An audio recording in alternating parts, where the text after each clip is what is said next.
आने वाला है एक महासंग्राम, अंत होने वाला है अशोक का कथन। कलयुग में जन्मी कोई शक्ति इसे रोक नहीं पाएगी।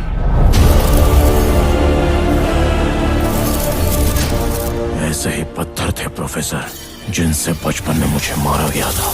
Now it's my turn.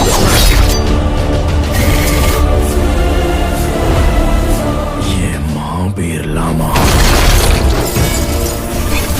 इस धरती पे किया जाने वाला एक हस्ताक्षर है।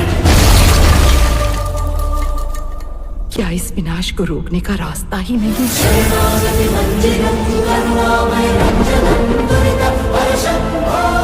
इस बार रास्ता भगवान नहीं, धर्म के लिए लड़ा हुआ दिव्य अस्त्र दिखाएगा।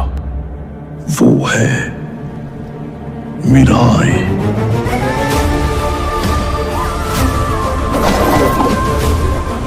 तुम एक योद्धा हो, ऐसा योद्धा जो खुद नहीं जानता वो कौन है।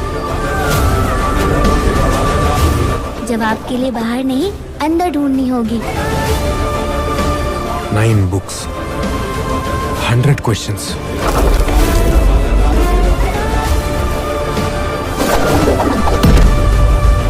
One stick. Big adventure.